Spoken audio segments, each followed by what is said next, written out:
What's up, guys? So we're done with the other side and we've run through everything. We're getting ready to do this side. I'm gonna give you a few pointers here on what to check before you get started. And then we're basically gonna hit the pause button, set the camera up. You're gonna see both of us work in real time. We'll speed it up so you don't have to listen to me the whole time, but we're looking at, I think you've got this done an hour and a half, maybe 2 hours, maybe a little less, I don't know. This is the second side, second time doing it. You know, once we do 3 or 4 or 5 of these, we'll be pros at it. A couple of things to look at. This is one of the spring hanger bolts. This is the original. This is the one that's sent with the kit.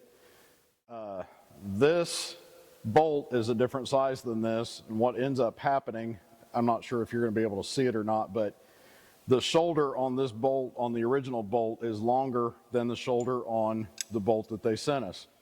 The bolt that they sent us is a standard bolt.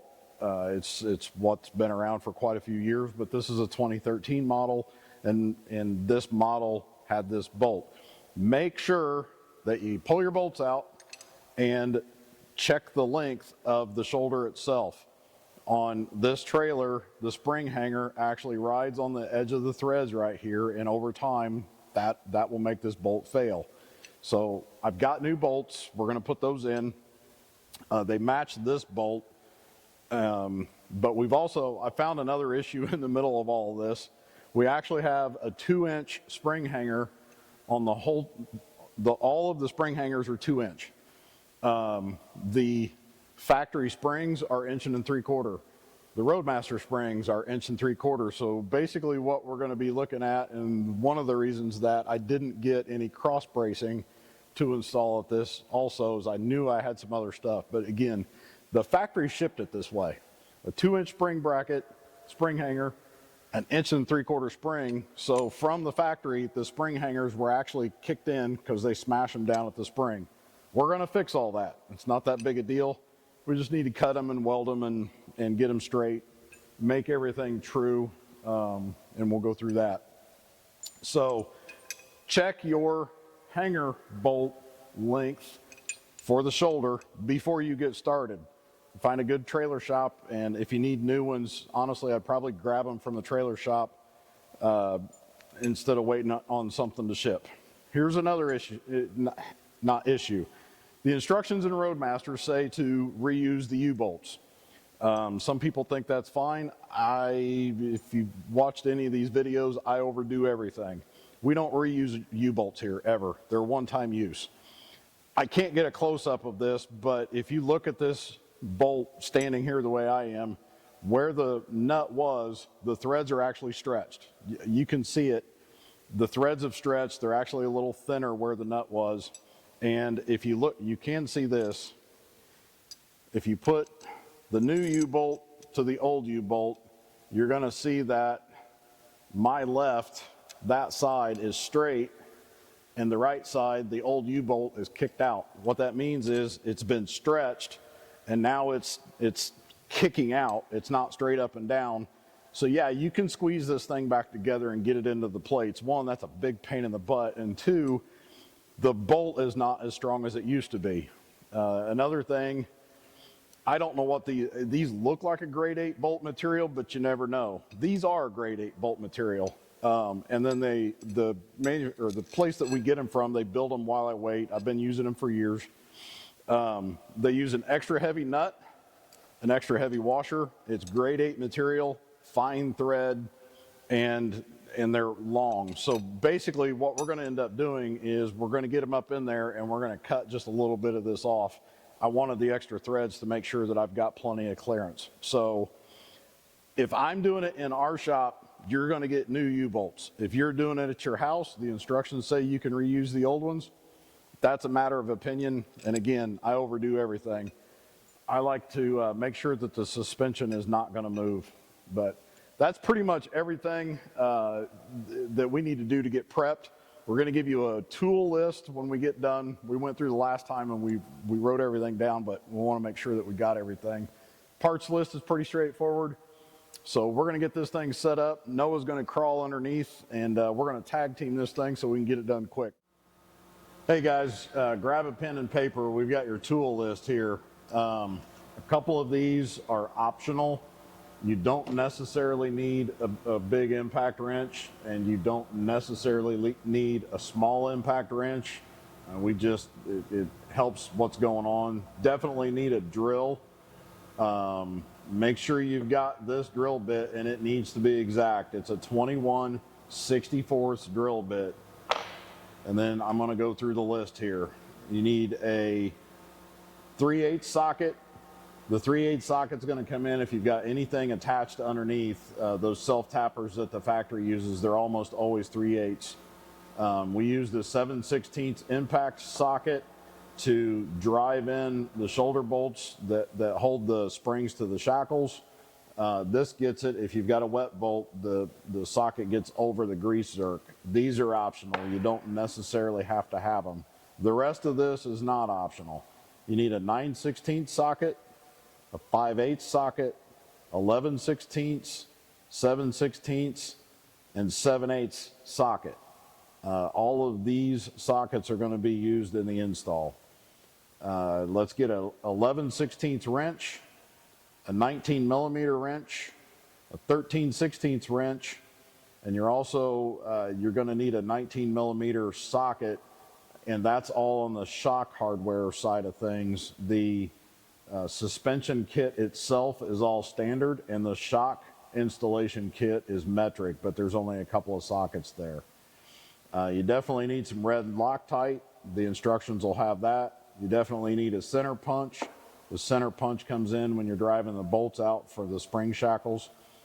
A C-clamp comes in really handy so you're not banging up your spring shackles when you're driving out the bolts. Already went over a drill. You may or may not need a utility knife. If there's anything on the frame where the spring hangers are, you're going to have to cut it off. A lot of times there's some belly material underneath there that you're going to have to cut and get that area clear. Flashlight definitely comes in handy. A big hammer, definite. You're going to need that to drive out the spring shackles.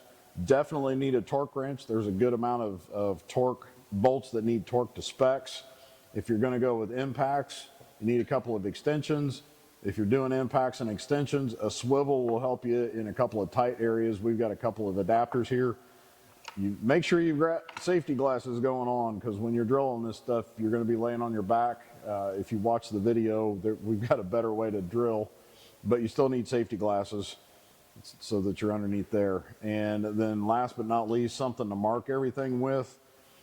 You can mark the area that needs to be cut on the belly material if that's in the way. And then I highly recommend, once everything is torqued to specs, before you go out on your test drive, take this paint pen or some sort of good marking pen and mark all of the nuts and bolts to the frame. So just make a mark so that you can crawl underneath there after your test drive and do a quick visual to make sure that nothing's moving around. If you missed a nut or a bolt and it's moving around, it's a really nice quick visual inspection.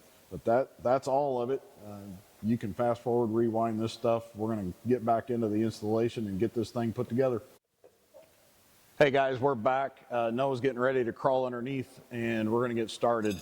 You can do it with one person. It's just a lot of in and out, back and forth, and it's going to help the narration a little bit if you hear me talking. When you lift this thing up, what we did was we've got a 12-ton air jack here that's got height. We use cribbing, but you're going to lift from the frame, bring it up one jack stand at a time, get some cribbing underneath it, and make sure it's solid. But we've got the front jacks, this is a big fifth wheel, so the front jacks stayed on the ground. Once we got that side done, we actually put the rear stabilizer jack down. We came over, we jacked this side up, put that stabilizer down, and now it's setting on the front jacks, the rear stabilizers, and 4 jack stands with cribbing underneath it, and we still have our jack available or our 12-ton jack available if we need it. We put blocking underneath the axles.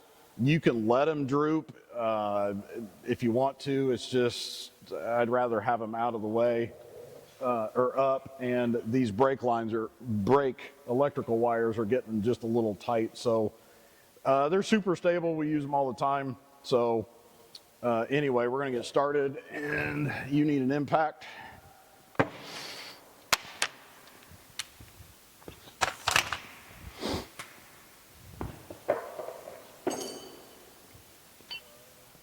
You want the back? We're hitting the U-bolts first, aren't we? Oh, yeah, sorry. Yeah, let's buzz the U-bolts. It's going to be easier to get from out there. It's the 7/8.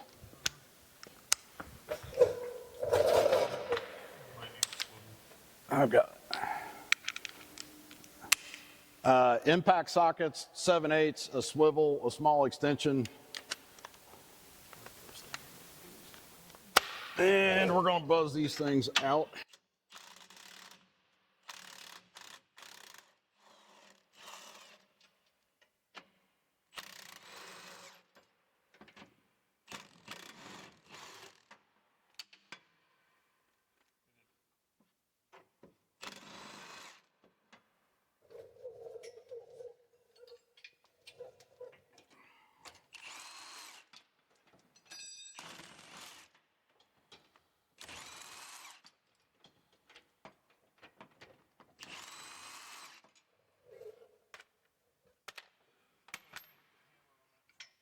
What's up? The front one's going to need a hammer. Okay.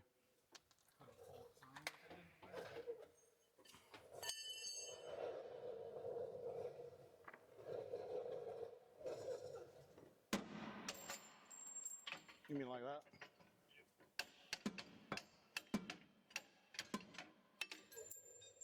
So we're not going to reuse any of the hardware. All the hardware came with new. We are going to reuse this top plate. It's one of the reasons that I got a longer U-bolt.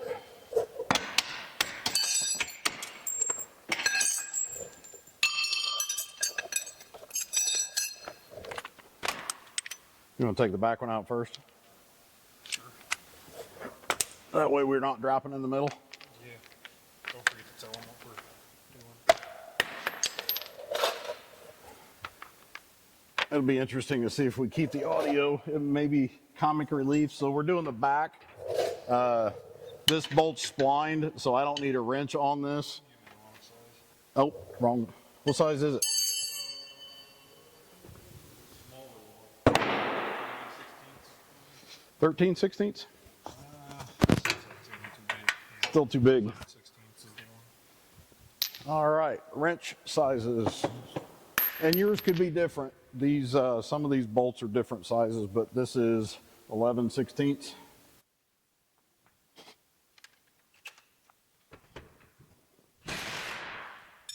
There you go.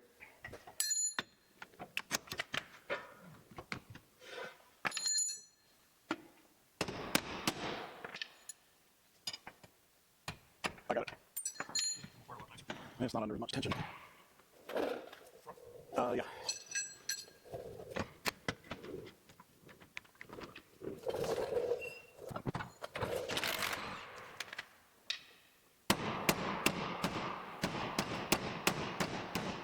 It's coming.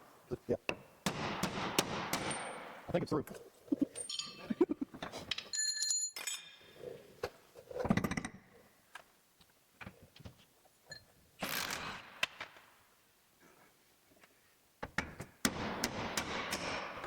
Yeah, you clear?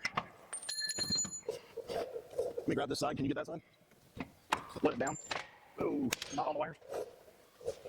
Go out that way, and I'll grab this. I got it.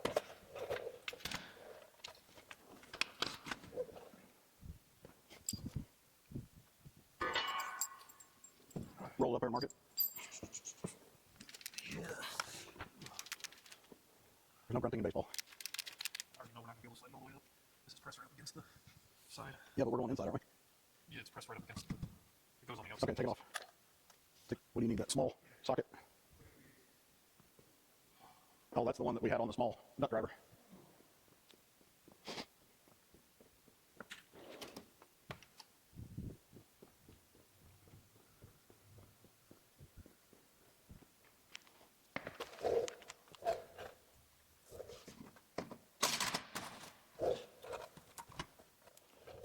So when you're doing this, some campers have your obstructions. This, there's a gas line that's running right along the side here, and the belly material is running right along the side here. So does that give you enough clearance? Yeah, we'll be able to pull it out of the way. All right. Here's your marker. You got your glasses on? No, I don't have mine.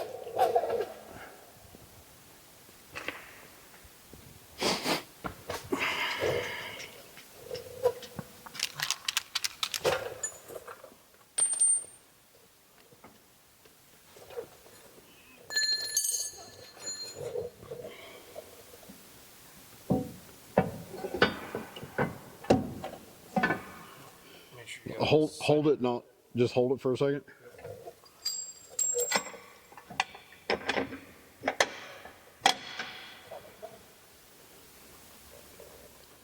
So you can't see what we're doing here, but basically we set the center bracket up.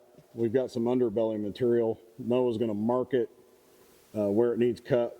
We ran the center bolt through just to make sure everything's lined up. Pull it back out.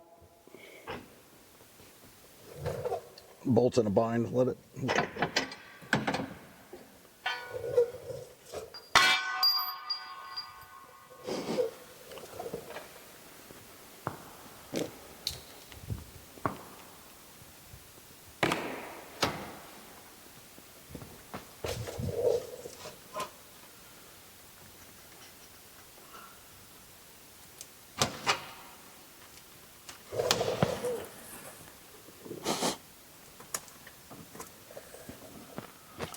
All he's doing is cutting the belly material out. There was a gas line there. It's got two screws that held the clamps up. We took the clamps loose. When we get done with this installation, we'll get that gas line reattached and happy. that is done. You're smooth all the way? And so this is ready? All right. Oh, you gotta make sure these are straight. The hangers? Yeah. We're actually gonna need something to bend this one. Yeah, just a little bit. they're kicked in. Yep. Yeah, let's go ahead and seat this. I'll do that while you ready? You do the thick spacer that goes in between that. We're just gonna snug it up with these, aren't we? Oh, yeah. All right.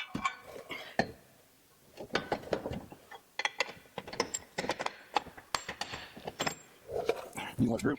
It'll come out. Here's your nut. Yeah, until we get smacked in the face with it. I'll smack you in the face with a nut. Or almost rough it back on my head. Oh, yeah, but hit your head, you'll be fine. There you go. Just snug it. So we're going to snug this in place.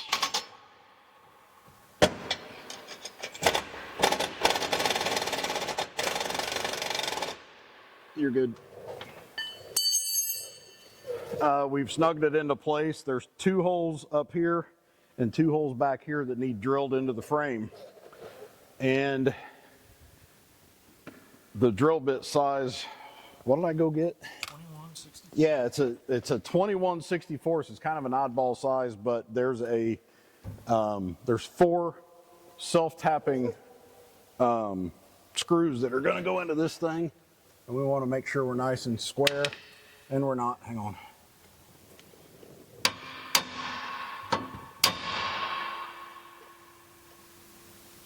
That's better. So this box isn't going to affect your alignment on the axles.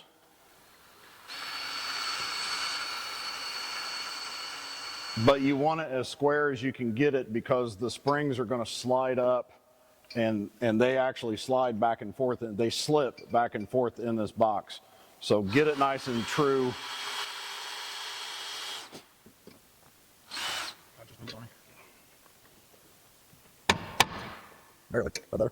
I just wanted to make sure that it was square.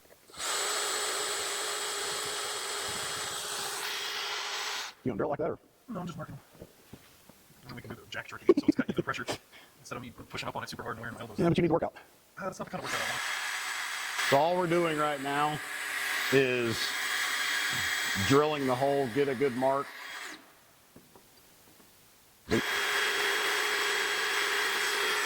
we're using the box for a reference.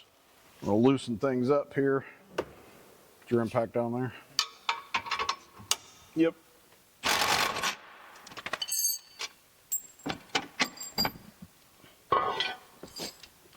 You got your drill?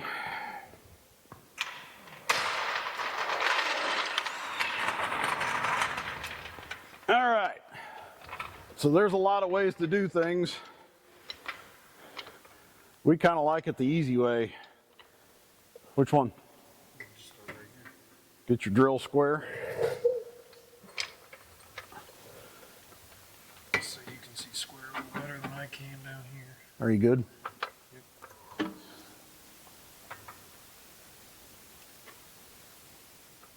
Go.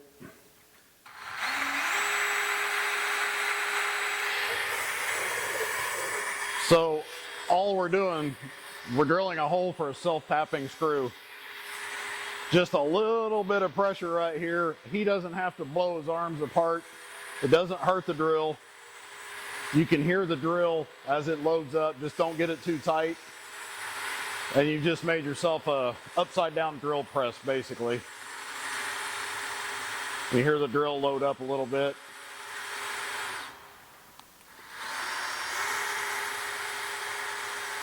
Watch your thumb on that spring hanger if it grabs.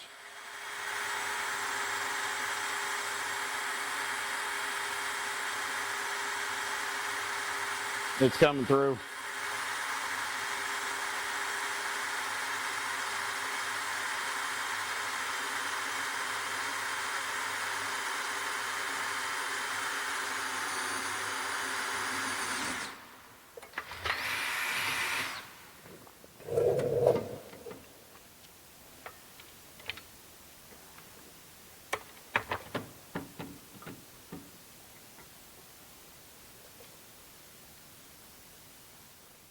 Yep. Again, just a little bit of pressure. If you're here live, you can hear the drill load up.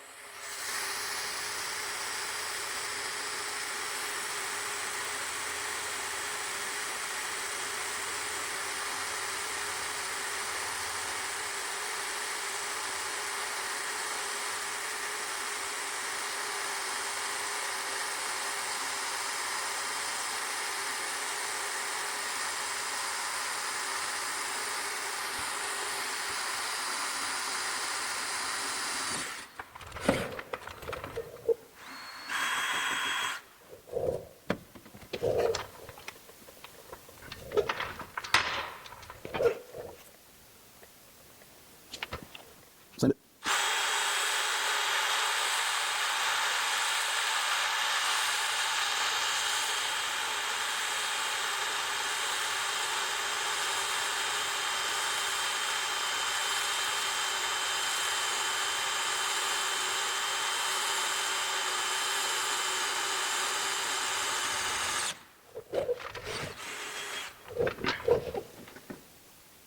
You on it? Send it.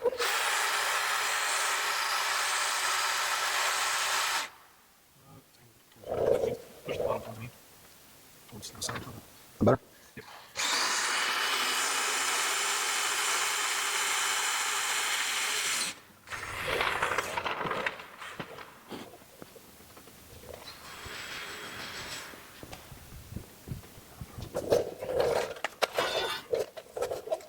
You ready? Spacer.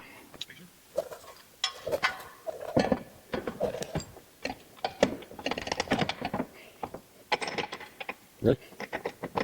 You in? Trying to push it. I can't really see the vinyl button, so I'm just kind of. Can you slide in? Right, start it. Okay, go over there. There you go. You good? All right, let it down. And you got the nut right there. Is that? Yep.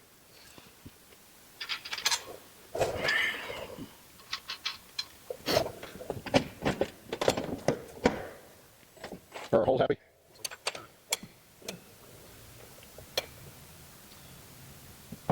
Yeah, we can square them up. Okay.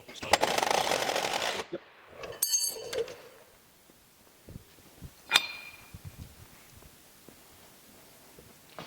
All right. right, so the instructions say to use red Loctite, and we're going to use these self-tapping screws. There's a conversation here in the shop about whether we're going to leave these self-tappers in. We're in Indiana, so there's a good amount of rust involved around here, and the corrosion that goes on around these self-tappers is not so fun.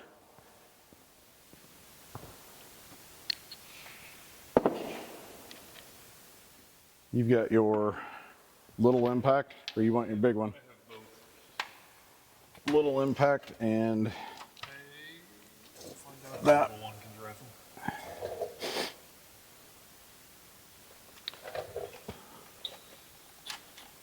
don't know how much power this 3/8 actually has. I've got the extension. That's what we used on the other side for the big impact.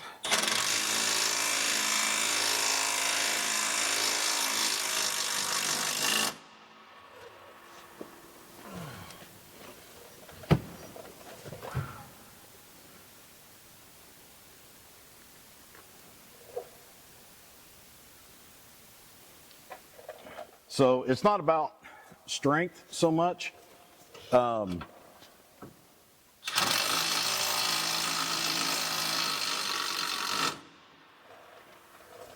Basically, over time, what I'm thinking is these threads are going to get corrosion in them and they're going to start to weaken. So what I'm probably going to do is back these back off once we've got everything installed, and toss on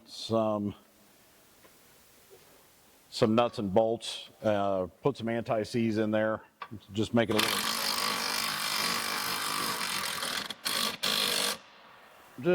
a little more weather friendly.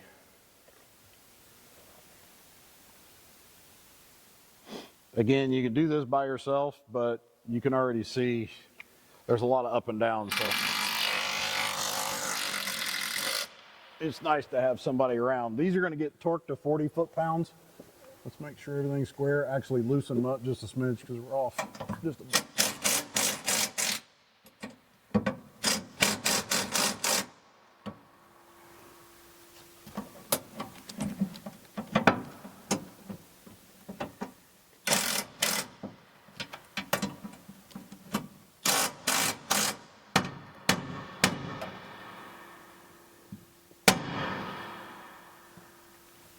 Smack that side out just a smidge.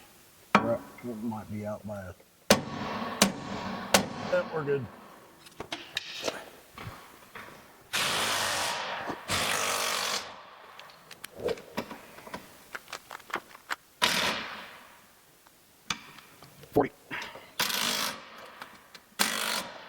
Your socket on your ratchet, or on your little. Yeah.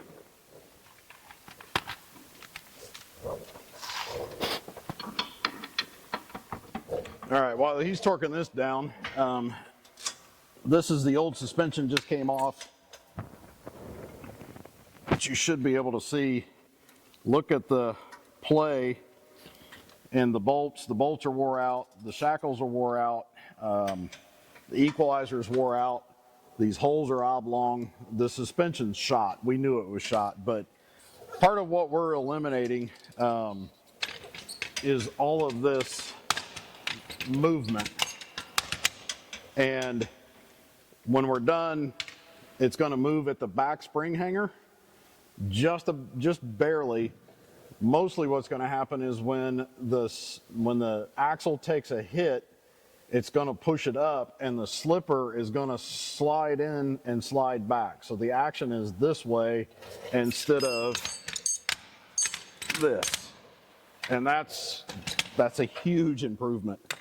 And it's another reason why I decided to use this system. There's an air system that I seriously looked at. Looks like a really awesome system.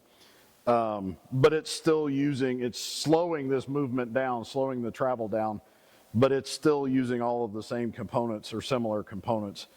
And then you get into independent suspension. That's super expensive, super heavy, but this is simple, strong, and should improve the ride. That's why we used it.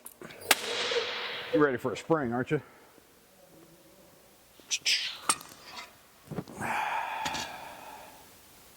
Spring.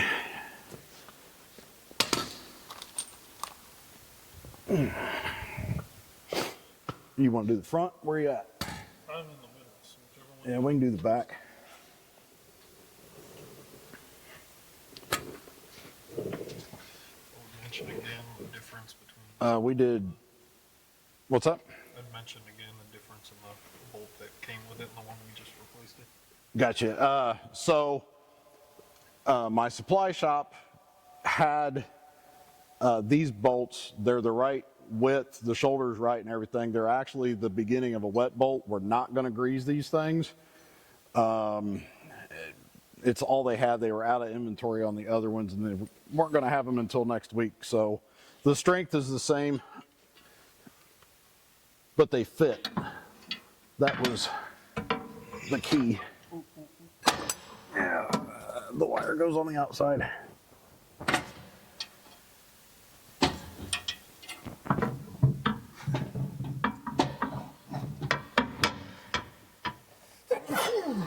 Oh, bless you.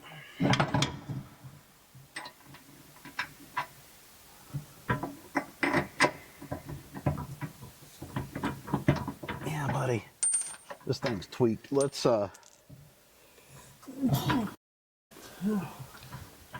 on a second.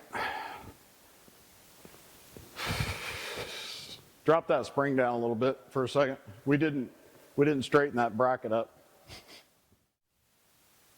Hey guys, so we're done. But you were just watching us put this spring in. And so we're pretty solid at suspension, not so solid at technology. And the camera cut out on us. So we're sitting here, we've got all this done, we got all the footage that we wanted, and we came back and realized that literally midstream of putting this spring in, the camera decided to shut down, and we don't have any more footage of us actually live putting this thing together. The good news is we were almost done. So I'm going to walk you through the steps. Maybe this will give us a better opportunity so you can see all of this suspension. So what we've done is we've put this box on. We used the center pin to hold the box up in place while we marked the bolts, the self-tapping bolts that go up through the frame. We drilled the frame, you saw that. We ran the bolts up, you saw that. We torqued them, you saw that. So currently in the video where it cut off and now you're picking back up, the center bolt is torqued, the nut or bolts in the frame are torqued, this box is in place, and it's time to put this slipper spring on. It's very simple. The spring goes up, it slides into the box right here. These bolts would not normally be here. The spring slides in, and then you're going to put your bolt that attaches the spring to the spring hanger. You've got to drive that in. This is a splined bolt. Drive the bolt in, put the nut on, and now the spring's in place. Go up to the front, do the exact same thing. So we're going to slide the spring in, bring it up, put the bolt in, drive the splines in, attach the nut, and then we wait and torque everything down after we're done. So we were done with the box. That's the reason we went ahead and torqued these. So we're going to leave this just a little loose for right now. Slide the spring slid in, the spring's attached. Now both springs are in. The next step would be to put these safety bolts in. There's a little sleeve that slides up, and you slide these bolts in, and there's a nut that goes on the back side. That keeps the spring from ever dropping out of the box. So you put these two nuts and bolts in. Again, there's a bushing that goes inside this box. Slide that in, tighten this up a little bit, and then there's a slipper spring. Actually, I'm going to have Noah hit pause here, and we're going to take that part out because I want you guys to see that part. That was an important piece of the video. All right, we're back. This is the slipper wear plate, and this thing's been out for about a 20-mile test drive. It's already wearing the powder coating off, which is completely to be expected. This piece sets right up in the box. The spring sets on this, so the whole trailer is basically riding on this. When the spring compresses, it's gonna go like this when it hits a bump. The spring's gonna move this direction, which is the reason that I still don't think we need wet bolts here, because when the spring moves up, this joint right here is just moving a few degrees this direction. It's just going to wiggle this way. There's not enough movement to deal with. The other thing I'm thinking right now, we're gonna run this thing. This trailer's going to go to shows. It's going to travel. So if it needs wet bolts, I've got no issues putting them in at all. I just want to run it in stock form for a little bit to see what's up. But my thinking is, especially in our climate, if we're driving, this is going to be going through the snow and salt and all that fun stuff. If there's grease in there versus more of a dry fitting, the grease will hold salt, grime, sand, and all the stuff that they throw on our lovely roads up here. With a dry bushing, that stuff isn't really going to have a chance to get up in there and dissolve and turn into the mix. But that's my thought on that.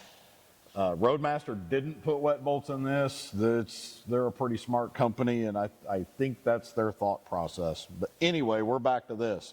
This is the slipper spring wear plate. This is a wear item. I have no idea how long it's going to last. It's a pretty substantial piece of steel, so it's going to last a while for sure.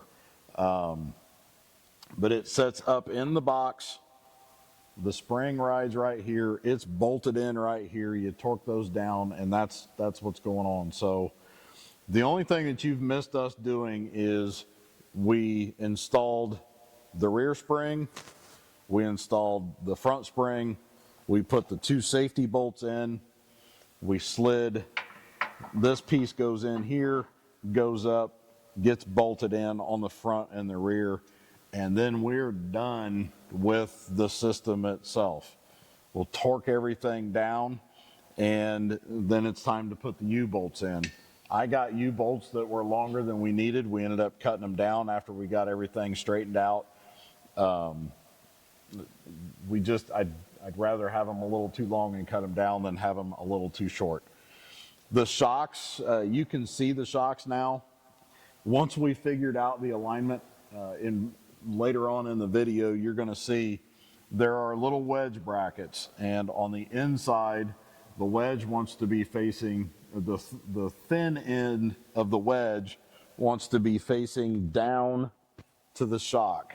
On the outside of the box, the thick edge of the wedge wants to be facing down. So you've got a thick wedge on the outside, a thin wedge on the inside, and what it's doing is it's kicking the shock off towards the inside or the middle of the trailer, because that's the way the lower bracket bolts in, and it allows the shock enough clearance to move around.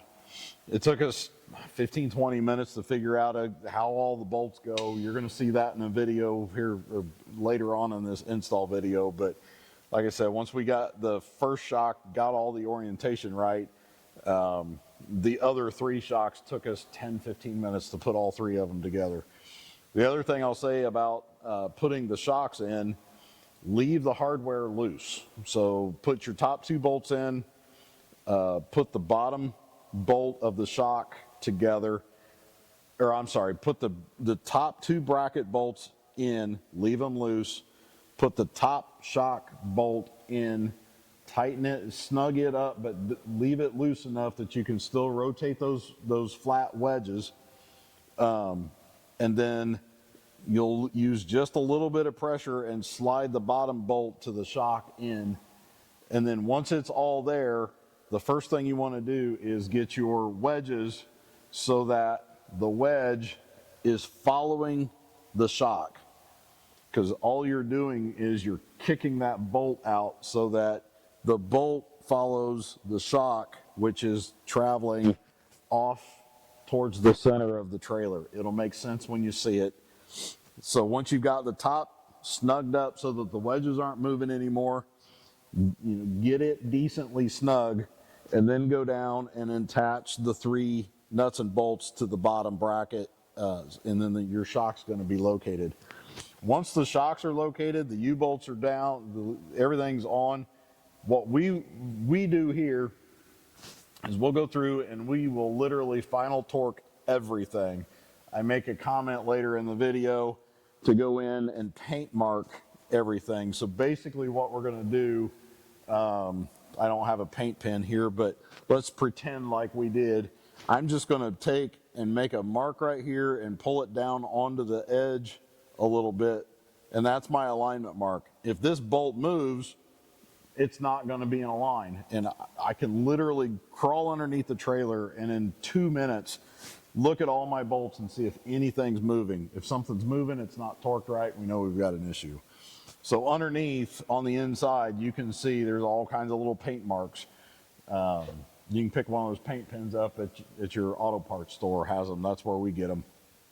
So we're going to torque everything down. When you torque your lug nuts, you want to do a little, tighten this side, then tighten this side, snug this up, and you want to bring your U-bolts up. So one side will come up, but you want to bring everything up together. Don't get one side way crooked and then try to bring the other up to it.